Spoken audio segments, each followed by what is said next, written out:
Okay, so today I wanted to talk about Yu-Gi-Oh!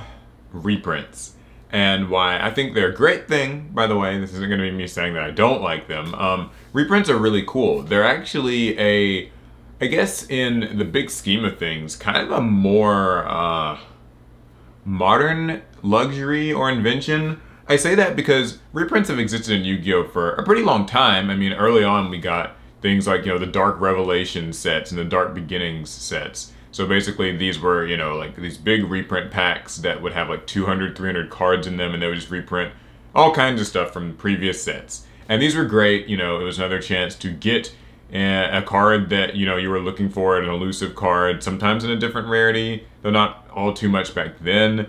And also, it could bring down the price of things. It could, just put more copies of a card in circulation. And if an old set couldn't be found anymore, was like out of print, then these reprint sets were a great way to get access to these cards again. Now, most of the really expensive cards historically in Yu-Gi-Oh! Have just been really hard to get, and they have not always gotten reprints as readily as we've gotten like in recent years. So for instance, when I got back into Yu-Gi-Oh! After like a bit of a break for several years as a kid, it was like maybe like late 2008 kind of 2009, that type of period of time. Teledad was a really big deck at that time, and also, just the cards like Dark Armed Dragon and cards like Allure of Darkness or, Destiny Draw, for instance, Gold Sarcophagus, that's a story I want to tell. Those cards were just they were hard to get. I mean, Gold Sarcophagus was like a Shonen Jump prize card, I believe, and so basically having a copy of Gold Sarcophagus just wasn't a thing. Now that might sound crazy to somebody who's just started playing in the last few years, where Gold Sarcophagus is, it comes in all sorts of common rarities and other low, easy to get rarities, but for a long period of time, that was not the case. You just couldn't get Gold Sarcophagus, and it wasn't a matter of like, when will it be reprinted? There was no guarantee of that. You simply didn't have it, you didn't get to play it, and that wasn't like a question. Those periods of time really sucked. That just wasn't very cool. I mean, if you wanted to use Gold Sarcophagus, it wasn't an option. I guess the good news is that Gold Sarcophagus and similar cards to it weren't in any way necessary for deck building. They were just nice conveniences. But, yeah. Now, I remember when Gold Sarcophagus first got reprinted, I want to say this was the first one, someone can correct me if I'm wrong, but the first reprint of Gold Sarcophagus was actually when they introduced Yu-Gi-Oh's Gold series. And that Gold series set, I think, reprinted Gold Sarcophagus, Dark Armed Dragon, Crush Card Virus. A funny story about Crush Card Virus is that it was pretty much in the same boat. It was kind of like this $1,000 like Shonen Jump prize card or something. And so basically you really wouldn't have it if you just weren't one of a lucky few dozen people, and So yeah, Gold Sarcophagus eventually got reprinted in the Gold series. Pretty expensive there, but nowhere near as prohibitively expensive as it was before. Same with Crush Card Virus. The story I wanted to say about Crush Card actually was that I actually pulled a Gold Rare Crush Card Virus when it was about $300. Like, to pull from that set, it was $300. And I was like in the 7th or 8th grade. And so I sold it and got like 250 bucks or something after all the eBay fees and stuff. Happiest 8th grader ever. I could afford anything I ever wanted. Oh, good times. But yeah, so this was a period of time where like reprints eventually happened, but they were by no means guarantees. I also remember when kind of down the line, reprints became something that would happen in like special editions. So that's like, let me think, there was a specific one. Raging Battle, I believe. Raging Battle. The Raging Battle Special Edition had Allure of Darkness. I want to say it was in this set, where when that Special Edition came out, you had a chance to get Allure of Darkness as one of your super rare promo cards. I think the other promo card was maybe like the Dark Creator or something like that. I don't know. But anyways, yeah. So Allure of Darkness up until then had been a really valuable draw spell. Used in Teledad, used in Dark Armed Return, used later on like in Black Wings. Just a generally powerful draw card for any dark-themed deck. And, those were few and far in between at the time. They were super valuable, like valuable in-game and then valuable monetarily. And so eventually that got a reprint. That was awesome. Even then, it was still kind of tough to get your hands on, but like nowhere near as prohibitive as before.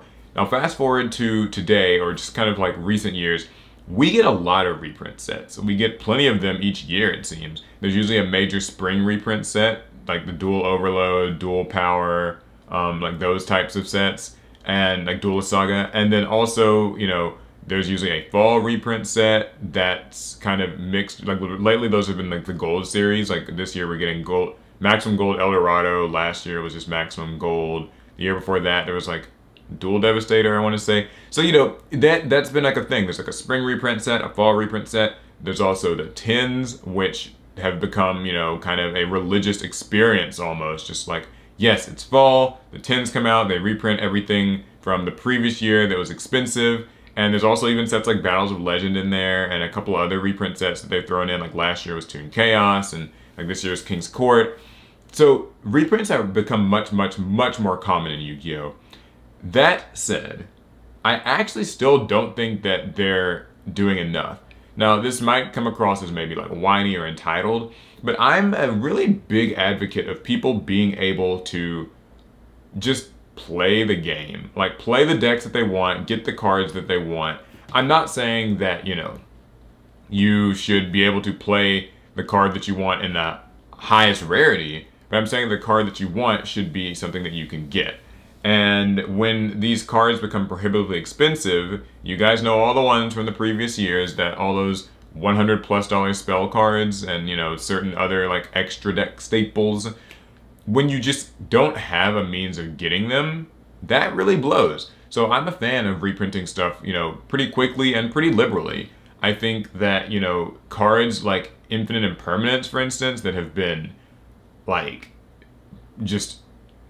It has, I think, 3 or 4 printings now, and that card is still $30 at the least. At the time of me recording this, I'm hoping that that will be in the Cyber Strike structure deck like it was in Japan. I know that that sometimes, you know, the economics sometimes changes, that sort of thing. But like, Infinite Impermanence, as strong of a staple trap as it is, has never really been easy to get. And that's crazy to me. I know for a long time, Ash Blossom was like super hard to get, and they gave it another printing, and then like it was still pretty hard to get, and they gave it another printing, and it was still pretty hard to get. They even reprinted it as a common in the Salamangreat structure deck. And even now, I mean, that it still costs like a bit because the structure deck is out of print. I think that for cards like that, reprint literally until the wheels fall off. I want people to have access to cards. I think that if Ash Blossom is still hard to get, then throw it in another structure deck. Throw it in another, you know, special edition or whatever promo sort of deal. I'm honestly shocked that they haven't started doing that with like as the 10 promos. I know they've gotten rid of 10 promos in recent years, but it would be really cool if like you just get an Ash Blossom in like your 10 promos. It's kind of like what they did with Nibiru. Eventually when the 10s got out of print, that got expensive again. So I'm a firm advocate of reprint Nibiru soon. Like, make it easier to get.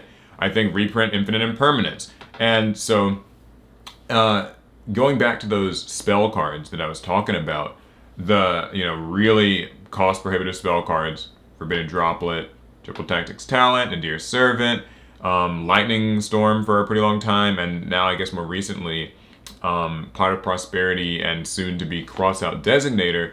These are cards that I just don't think that there's a reason for a staple spell in Yu-Gi-Oh! To cost more than $100, or even really like $80 or $60. I mean, it'd be nice if these could get a little bit lower. I think they need to be reprinting these a lot more like forcefully. Yeah, some of them have gotten reprinted in the 10s, but they still kind of have done that thing that Konami likes to do where they split things up a little bit. So like, I would have liked in these 10s to have Triple Tactics Talent, Forbidden Droplets, and like Lightning Storm and all that stuff be accessible in 10s. But they kind of mixed it up, right? Lightning Storm got put in King's Court, which is great, you get it earlier, but then like it's not going to be the 10s. Forbidden Droplets isn't in the 10s, they're saving that for Brothers of Legend, and that's all the way in December.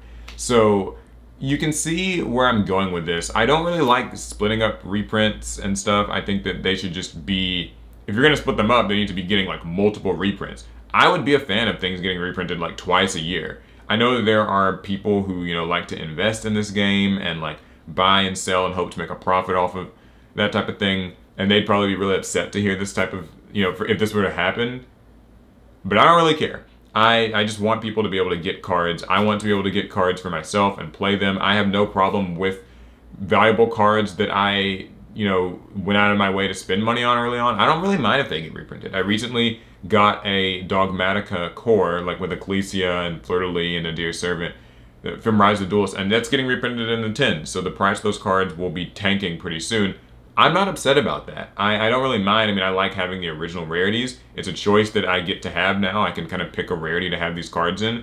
And as long as more people can experience the Dogmatica engine because maybe it was too cost prohibitive for you to play it last year, fine by me. I'm not upset with other people getting things a little bit more easily than I have. If I had to work a little harder to get them last year, not the end of the world to me.